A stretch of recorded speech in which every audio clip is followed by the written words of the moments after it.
Hi, I'm Rose Solari, and welcome to the latest edition of Rose Reads.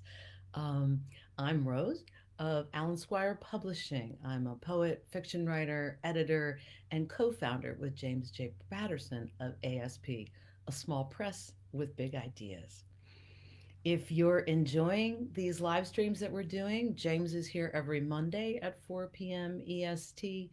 I'm here every Wednesday at 4 p.m. EST. And our Ruben Jackson is doing audio recordings that we post every Friday at allensquirepublishing.com. These live streams are also archived there and on our YouTube channel. So please do like, share, enjoy, pass us around to your friends. These last 8 weeks that we've been quarantined and dealing with this virus have been so hard for all small presses everywhere. But we've been fortunate that many of you out there have been supporting us by going to the site and buying books. They're all half price right now to make it easy on you.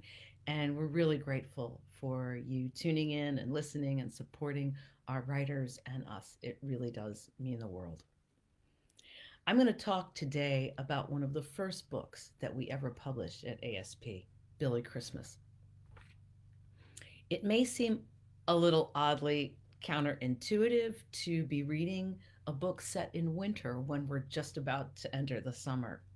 But I picked this book for some good reasons. Billy Christmas is, as it tells you here, the magical tale of a young man's search to solve the riddle of his missing dad. It's a bit reminiscent of A Wrinkle in Time, Madeleine L'Engle's great book.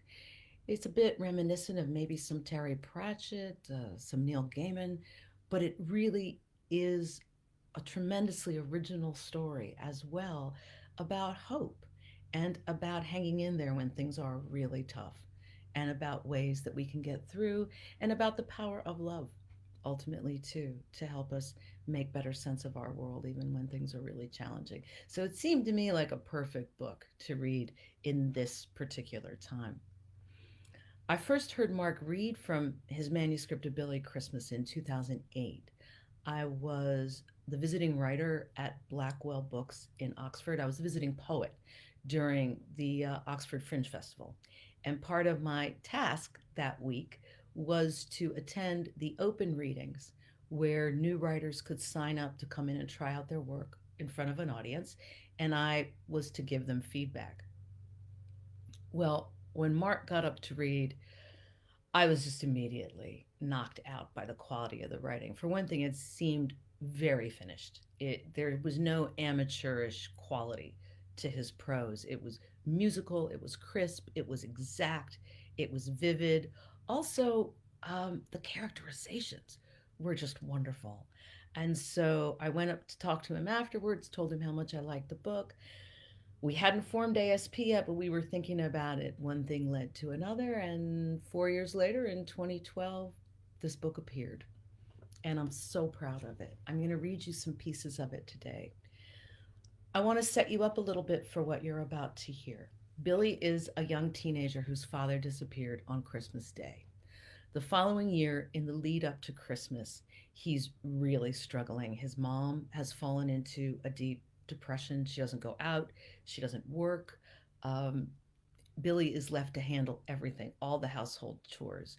He does the cooking, he does the cleaning, he takes care of everything. And he's trying to keep child protective services away because he's worried that if anyone does get wind of what bad shape his mother's in, someone might try to take him away from her, and he knows he's all she's got.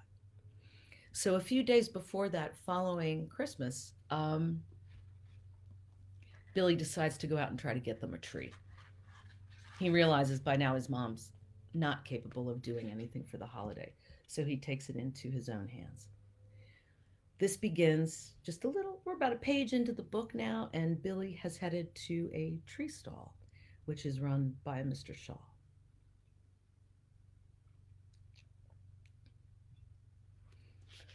Well, hello, Master Christmas. Are you after a tree? You know my name, said Billy. Course I do, said Mr. Shaw, and then a bit more quietly, your mother not here then, son? No, she's not. I can pay, though. I've saved up. Your money's no good here, Mr. Christmas. You just take your pick. Whilst hating any hint of charity, Billy sensed it would be pointless to argue. He also knew the money he could now save would feed his mother and him for another week. He nodded his thanks to Mr. Shaw and headed towards the labyrinthian rows of Christmas trees. Walking into this impromptu forest, he drew in the scent of pine and began to relax. However hard it was to leave the house these days, he still delighted in the sights and smells of the outside world.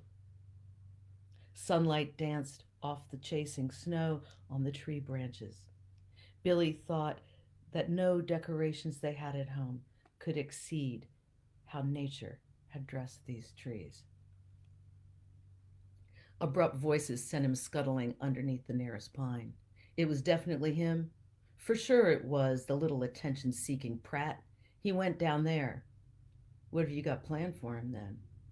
What do you think? Billy didn't need to look up to recognize the tones of Robert Locke, familiar from so many schoolyard taunts. While he couldn't be sure, he thought the other was probably Ollie Thatcher. He lay quite still, and they moved on. A faint sound from somewhere behind him attracted his attention. He took a moment before moving, absorbing the new sound and allowing the unwelcome voices to fade away. It was music he heard now. The chords were faint but precise, reminding him of the miniature tuning forks Catherine carried in her canvas rucksack. Billy rose and spun into the path behind him, towards the music.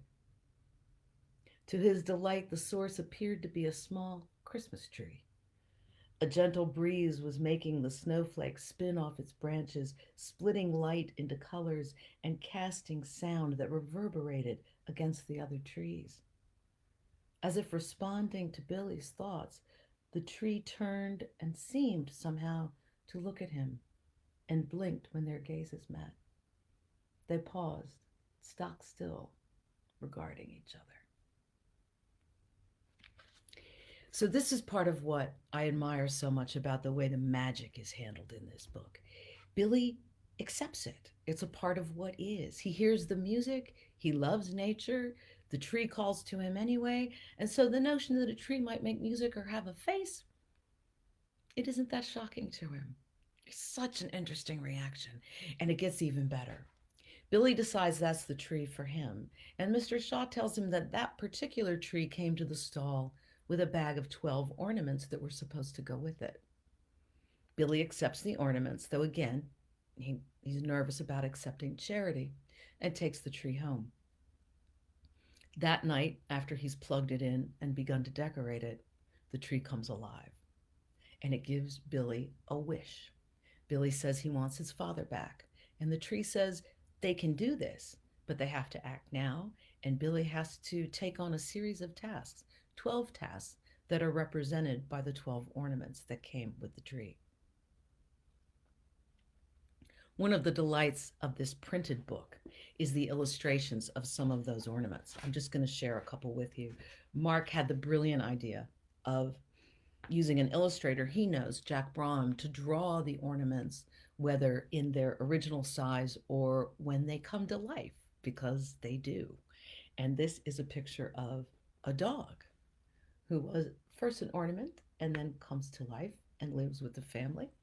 And here, and I'll be telling you about this later, is a pie that starts again as a small ornament and then turns into a big pie, hot and steaming and mouth-watering, that Billy can't eat himself but has to deliver to someone else on one of his tasks. If you're just joining in, I'm Rose Solari from Squire Publishing, and I'm reading from our 2012 publication, Billy Christmas, a wonderful young adult novel for children of all ages by Mark Pritchard, who lives in Oxford. Another thing that really moved me about this book is the characterization and the relationships between people. You saw Billy's bullies already, and Mark does a very interesting thing with those characters. They're horrible for a long time, and we feel Billy's immense pain at being teased about his father's disappearance, at being teased about his height. He's taller than anyone else in school now. He's grown all at once, and yet that doesn't earn him respect. They're not afraid of him, they tease him even more. He also has a beautiful relationship with a young woman who goes to school with him named Catherine. You just heard her mentioned in the reference to her tuning forks. I so admire the way Mark handles this relationship. It's so easy to fall into cliche when one writes about love, especially young love, especially high school love.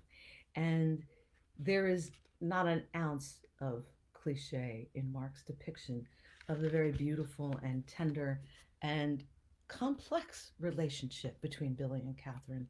Anyone who thinks teenagers don't feel as deeply and complexly as adults is in for a big surprise if they read this book, because all of the characters are deep and well crafted and fascinating. And I'm particularly fond of Catherine. So rather than describe it anymore, I'm going to read you another passage of Billy and Catherine together.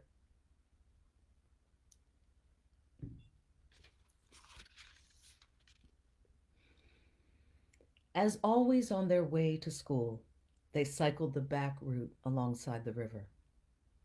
The season was more apparent here, with ice edging into the river and black leafless branches cast against unspoiled snow lines.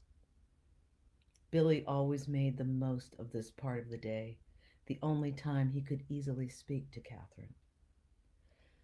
Out of loyalty, he kept away from her at school. He didn't want to make it difficult, knowing that even her rising star might be tarnished by association with the oddest boy in school. They reached the river path, and Billy automatically took that side nearest the water. "You know it's the concert soon," said Catherine. Billy knew where this conversation was headed. He'd been a keen singer, and good as well as keen. He would be wheeled out to visiting music teachers to show how many octaves he could cover. However, with his father's disappearance and the subsequent publicity, Billy had dropped out of anything that required him to be in the spotlight. He'd already used the excuse of his voice breaking to Catherine, claiming he ought to rest it until it settled. "Just hear me out, okay?" "Shoot," said Billy. He was still in a good mood from events at home, and the cycle with Catherine would, he knew, be the highlight of his day. "John Wintergate has been taken out of school," said Catherine. "Who's that?" asked Billy. John had been going to sing a solo in the concert. "I think his parents have been posted. Army family. 0 notice." She should know. Her dad was a general. This also meant she knew about being direct and about saying things in a way that pushed you towards her objective before you'd had a chance to form an opinion of your own. "You need to get back into doing things like you like doing, and you love singing." "My voice is broken," said Billy, reminding her pointlessly. "Has broken," said Catherine, correcting him with a glint in her eye, "and so had John's. That's why he was going to sing the male part in Good King Wenceslas. Really easy notes. All you need is volume and tone. You could do it with your eyes shut." He stayed quiet, all too aware this approach wouldn't wash with Catherine. She stopped her bike. "Oh boy," thought Billy, and drew up beside her, not quite catching her eye. "I think I have a better idea than most people just how awful this Christmas is going to be for you," said Catherine, dipping her head until she'd caught his eyes. "So that's fine. But next year, if you wimp out on things like this because of the attention or what people say, well, I'm going to kick you where it hurts." Catherine paused, waiting for her grin to land on Billy. "Last one to school buys the milkshakes on Friday." And with that, she sped off. Although Billy knew he could beat her on his road bike, even if it was too small for him, he let her get a decent head start. He was happy enough hanging behind and tucking her kind words into his thoughts. At first, he had been suspicious of Catherine's friendship. It was only later he'd learned that moving bases with the Army had given her a way of making friends, and later still that Catherine had lost her mother at a very young age to the First Gulf War. Though they'd never spoken about it, he was relieved that she never tiptoed around him and would accept nothing less than his best foot forward in whatever they did. He started off down the river path, putting on significant speed, determined not to lose too much of his journey to school with her. One of the reasons I so admire that relationship is the way that they've found to be direct with each other in a way that's not hurtful. She scolds, but she's playful. He resists, but he's not defensive. They are dancing together in their friendship on their way, perhaps, to falling in love. And I think it's just a very powerful and beautiful relationship and is part of the core of what makes this book work. Part also of what makes this book work, I think, so beautifully and why I was so struck with it right away is that it's not an easy glide for Billy once these tasks are assigned. He has to work really hard. And some of the tasks are counterintuitive. Some of them bring him into opposition with his mother, which is the last thing he wants. Some of them bring him into opposition with his school, the last thing he wants. For a young man who's trying to attract no attention, he's entered into a world where he's going to attract a lot of attention very soon. And that's a challenge for him. And Mark depicts it with beauty and with grace. I stayed in touch with him after that 2008 conference. In fact, I came back in 2009 with my husband Jimmy, and so Jimmy got a chance to meet Mark and hear about the book himself. That was also the year that Jimmy and I heard the late, great publisher John Calder speak at the Oxford Literary Festival. And it was he who really gave us the final impetus to start Alan Squire Publishing. We'd been talking about it for a long time, but Calder's undiminished enthusiasm for a profession he had plied for over half a century was so inspiring. And we walked out of his presentation saying, let's start a press. Let's publish Joanna Bigger's Paris novel, That Paris Year, and let's publish Mark Pritchard's Billy Christmas. And I'm so glad we did. Another great thing about this book is that the whole town is really enchanted and magical, the town of Marlow, where Billy lives.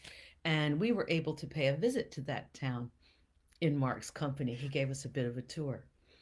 Another thing that our book designer contributed, Randy Stannard, who always does such a beautiful job with our book covers, was that I thought there should be a map inside the book so that people could follow the journey of the quests and the various landscapes. Because as you heard in this, the landscape itself is rather magical and becomes more so as we go on. So as you see here, this is Billy's drawn map of Marlow. You see the Christmas tree stand down here where he buys the books. You see his school up here. And then in the back of the book, we have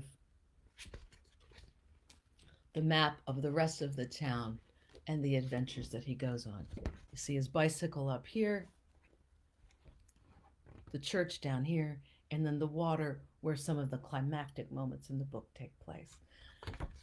Overall, I think it's just a beauty of a design, and we're so grateful to Randy for it, and so grateful to Mark for entrusting his work to us, because there's really very few greater honors in the world than an author, especially a first-time author, saying, here, take what I've written, put it into print, edit me, make me look good, get me out there in the world. And we're very honored by that. Which reminds me that a shout out is due to the man who helped us start Alan Squire Publishing more than anybody else.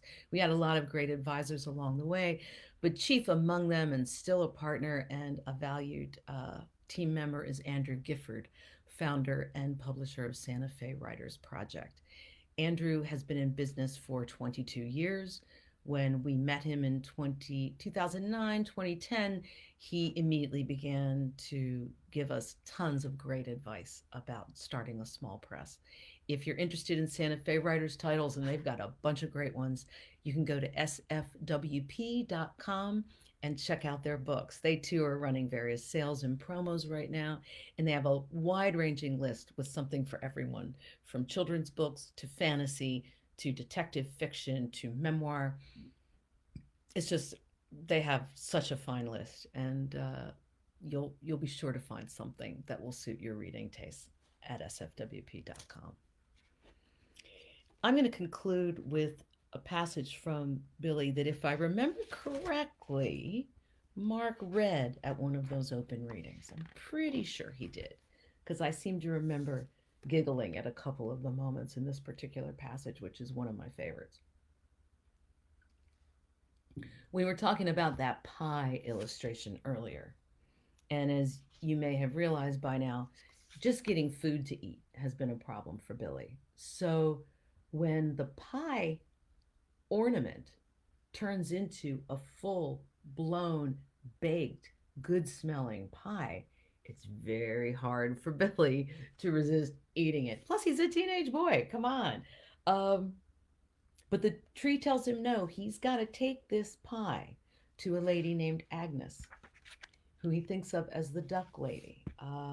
She's, like Billy, rather famous in Marlowe and not in good ways. People think she's kind of crazy.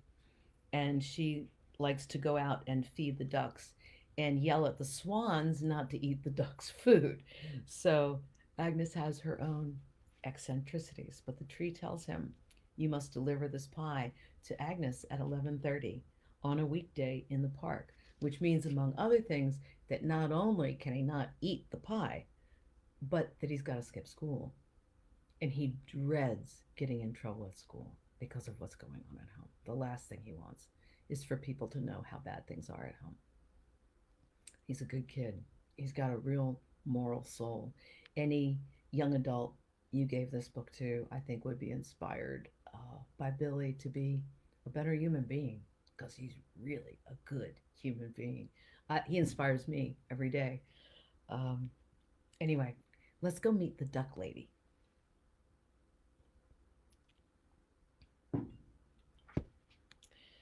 Billy approached her bench and sat at the far end. He watched as she continued to favor the ducks over not just swans, but also the geese, moorhens, and small garden birds trying to get in on the free food. After a while, she turned to Billy, giving him a good stare through one eye, while half closing the other. Going to be up to me, then, is it? She said. So be it. How do you do, Billy? My name is Agnes, Agnes Moreland. How did you know my name? Said Billy. Come on now, Billy Christmas, be serious, said Agnes. Billy had forgotten the obvious. The duck lady, or Agnes, lived in and around the streets of Marlowe, and probably spent most of her days listening to local gossip, which would include talk of his father's absence. Well, nice to meet you anyway, said Billy.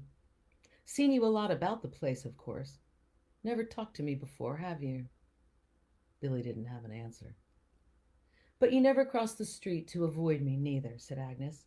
And as I never said hello to you, I guess that makes us even. She cackled loudly, spooking all the birds, including the ducks. Oh, I'm sorry, dears, she said, throwing out some more bread to calm them down. Excuse me, Billy, but I guess you're having a bit of a week, aren't you?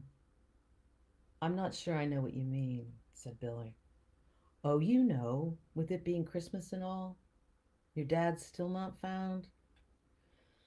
Billy felt his shoulders relax at the comment, surprised at how little it had got to him. Sometimes when people get lost, they stay lost. Sometimes it's hard trying to see the path home. Like me, Agnes said, though that needn't worry you too much, seeing as you've got that magic tree and all. Billy turned slowly towards her, his relief replaced by flashes of fear. What could she know? I'm sorry I missed that. Fibber, Agnes cackled again, frightening the birds once more. You just weren't expecting the old duck lady to have that much wits about her, were you? What did he bring for me? He? It's usually a man for a boy and a lady for a girl, depending on the person and who they pick. Not that many teenage boys are inspired by women, more's the pity. I am, replied Billy, looking away. Agnes cackled twice as loudly as before, sending the swans to the far bank of the river. Now I think you know that's not the same thing, Mr. Christmas. But good on you. World needs love aplenty at the moment, so you hang on in there, no matter what you think she thinks. It's not always the same thing, you know. Billy blushed and tried to ignore the rising hairs on his neck. How much hope could he take? So what did he bring me then? Said Agnes, flashing her gray and white teeth at him. Billy pulled back the tea towel to reveal the pie. Look at that. Agnes ran her fingers over the warm crust. I ain't seen a Christmas pie like that in nigh on 50 years. In fact, the last one I saw, I might have made myself. He saw small tears at the edges of her eyes, the low winter light making them sparkle. Thank you, Billy, said Agnes. That's really very kind. You'd best be off to school now, though. Better not be any later, eh? But you have to tell me more about the tree. How did you know about it? Him this time, Billy, said Agnes. She leaned over and whispered, and I think we're out of time, but I'm sure we'll meet again before the candle's out. A hand clamped down on Billy's shoulder. He looked up, blinking in the bright winter sun.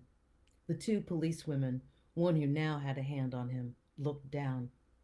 Billy's dreadful tightrope existence drew in piano wire tight. How could he have been so stupid? Apart from trying to get his father back, he also had to protect his mother, who until yesterday had effectively not been there. Unless I'm mistaken, school breaks up next week, said the police officer, with her hand on his shoulder. Billy had to think fast. I was here getting a prescription for my gran, said Billy quickly. They know it's school, and I'm only a little late.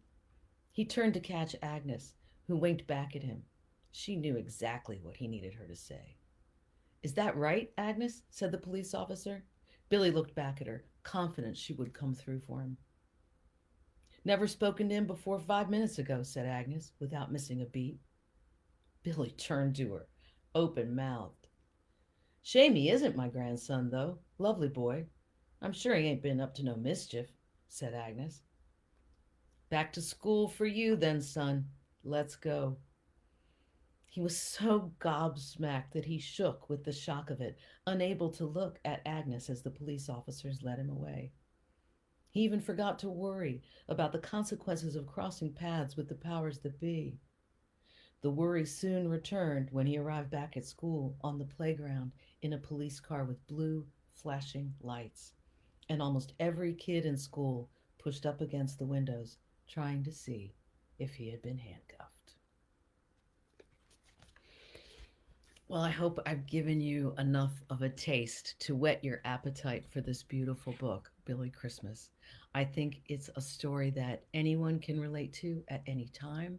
I know my husband said that when he was reading it for the first time, he'd wake up every morning thinking, what's my task for the day? What's my job? What's the thing that I have to do and do right and be fearless about? Which is kind of perfect for a read for right now. Anyway, this is Rose Solari from Squire Publishing. If you like these little videos, I hope you'll share them, retweet them, find us on Facebook, on Twitter. Go to allensquirepublishing.com, check out the site.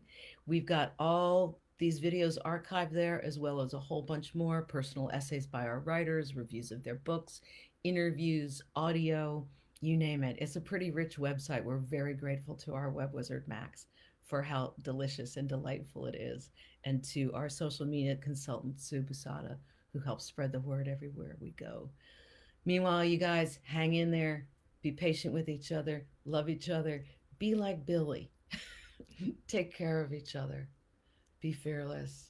but be smart. And we'll swim through this difficult time and meet up together on the other side. Read to each other in person, hug each other, love each other. Love to all of you in the UK and here. I'm Rose Solari of Alan Squire Publishing, a small press with big ideas. See you next week. Thanks for joining.